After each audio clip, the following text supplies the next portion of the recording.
दो सहेलियां सिर्फ एक छुट्टी पर निकलती हैं, लेकिन एक फ्लाइट, एक तूफान और एक अजनबी उनकी जिंदगी को ऐसे मोड़ पर ले आता है जहां सब कुछ अचानक बदलने लगता है। फिल्म की शुरुआत में केट दिखाई देती है, जो एक स्कूल में अध्यापिका के रूप में काम करती है। वह बच्चों को पढ़ा रही होती है। तभी उसकी नजर पीछे बैठे एक बच्चे पर पड़ती है, जो पढ़ाई करने के बजाय कॉमिक बुक देख रहा होता है। उसे डांटने के बजाय केट उससे कहती है कि वह कॉमिक की कहानी पूरी कक्षा को सुनाए। इसके बाद केट भी उसी कहानी को बड़े ध्यान और दिलचस्पी के साथ सुनने लगती है। कुछ देर बाद स्कूल के प्रिंसिपल वहाँ पहुँचते हैं। वह देखते हैं कि क्रिकेट बच्चों के साथ हंसी मजाक करते हुए समय बिता रही है। ये देखकर वह क्रिकेट को अपने कार्यालय में बुलाते हैं। वहाँ पहुँचने पर वह उससे कहते हैं कि तुम बहुत खूबसूरत हो और तुम्हारी आंखें भी बेहद सुंदर हैं। तुम्हें अध्यापिका नहीं होना चाहिए। दरअसल प्रिंसिपल घुमा फिराकर उसे नौकरी छोड़ने के लिए कह रहे होते हैं। इसके बाद एक दूसरी लड़की मेक दिखाई जाती है। वह एक एंड्रॉइड मार्केटर है और इस कंपनी में सेल्स पर्सन के तौर पर काम करती है। वह उस उत्पाद को बेचने की पूरी कोशिश करती है, लेकिन उसकी हर कोशिश बेकार साबित होती है। आखिरकार निराश और गुस्से में वह वहाँ से निकल जाती है। बाहर आते ही उसे एक और झटका लगता है। उसकी कार वहाँ खड़ी नहीं मिलती। तभी पता चलता है कि पुलिस उसकी गाड़ी उठाकर ले गई है, क्योंकि उसने उसे नो पार्किंग क्षेत्र में खड़ा किया था। घर पहुँचने पर वह देखती है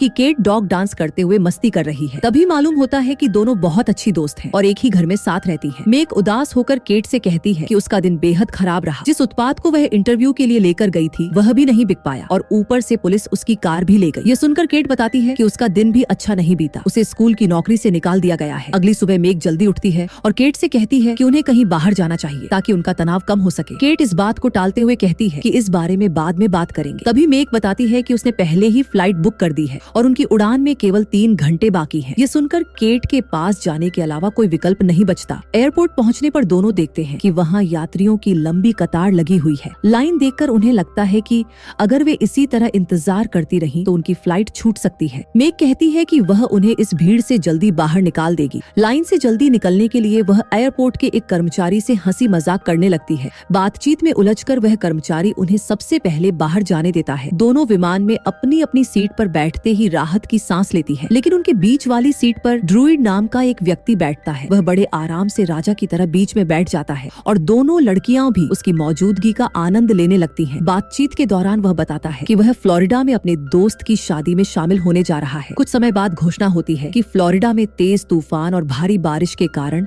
विमान वहां नहीं उतर सकेगा, इसलिए फ्लाइट को सेंट लुइस में उतारा जाएगा। वहां पहुंचकर दोनों एक होटल में कमरा बुक करती हैं। होटल में वे बताती हैं कि उनकी मुलाकात एयरपोर्ट पर हुई थी। इसके बाद दोनों लिफ्ट की ओर जाती हैं। जैसे ही वे मुड़ती हैं, उन्हें वही व्यक्ति फिर दिखाई देता है। उसे देखकर दोनों हैरान होकर पूछती हैं कि वह वहाँ क्या कर रहा है। इस पर वह जवाब देता है कि उसके दोस्त की शादी में अभी समय है, इसलिए वह इस दौरान खुलकर अपनी जिंदगी का आनंद ले रहा है। शाम को वह दोनों को साथ बैठकर ड्रिंक करने का निमंत्रण देता है और दोनों उसकी बात मान लेती हैं। कुछ देर बाद केट कहती है कि उसका सामान एयरपोर्ट पर ही खो गया है और अब उसके पास बदलने के लिए दूसरे कपड़े भी नहीं हैं। केट मदद के लिए रॉन के पास जाती है। रॉन कहता है कि उसके पास पहले से ही वैसी ही ड्रेस है और वह साफ शब्दों में मदद करने से मना कर देता है। शाम को केट पार्टी में पहुंचती है। वहाँ रॉन उससे उस व्यक्ति के बारे में पूछता है। जवाब में केट कहती है कि उसे नहीं पता वह कहाँ है। कुछ ही देर बाद मक साड़ी पहनकर वहाँ आती है। साड़ी में वह बेहद खूबसूरत लग रही होती है। तभी टीवी पर खबर चलती है कि फ्लोरिडा का मौसम लगातार खराब होता जा रहा है। इसी वजह से वहाँ जाने वाली सभी उड़ानें रद्द कर दी गई हैं। साथ ही यह भी बताया जाता है कि मौसम को सामान्य होने में लगभग 3 दिन लग सकते हैं। ये सुनकर रॉन बहुत उदास हो जाता है। तब दोनों उसे खुश करने का वादा करती हैं। इसके बाद दोनों के बीच डांस की प्रतियोगिता शुरू हो जाती है। नाचते समय मक की साड़ी का पल्लू नीचे गिर जाता है और वहाँ मौजूद सभी लोग उसे देख लेते हैं। इसके बाद रॉन अपने कमरे में चला जाता है। उसके कमरे में जाने से पहले केट और मक के बीच बहस हो जाती है, क्योंकि दोनों उसके साथ समय बिताना चाहती हैं। अगले दिन मक ब्रायन के साथ होटल के कमरे तक उड़कर जाने की योजना बनाती है। केट को ऊंचाई से बहुत डर लगता है। ब्रायन कहता है कि वह और मक साथ जाएंगे, लेकिन केट मक को उसके साथ अकेले नहीं जाने देना चाहती, इसलिए वह भी उनके साथ जाने का फैसला करती है। लेकिन ऊपर पहुंचने के बाद वह बेहद घबरा जाती है। ब्रायन उससे शांत स्वर में बात करता है और धीरे धीरे उसका डर कम कर देता है। अगले दिन वे सभी स्टॉर्म के दफ्तर में बैठे होते हैं। वहीं उन्हें पता चलता है कि रॉन वहाँ से जा रहा है। ये सुनते ही दोनों उसके पास पहुँचती हैं और पूछती हैं कि वह कहाँ जा रहा है। रॉन बताता है कि उसे रायपुर में होने वाली एक शादी में शामिल होना है। केट उससे कहती है कि वह उन्हें भी अपने साथ ले चले। रॉन उनकी बात मान जाता है। इसके बाद तीनों टैक्सी में बैठते हैं। टैक्सी चालक का नाम क्रेज होता है और मक उसे देखते ही प्रभावित हो जाती है। रास्ते में रॉन और क्रेज आपस में हंसी मजाक करने लगते हैं। मक ड्राइवर के हाथों पर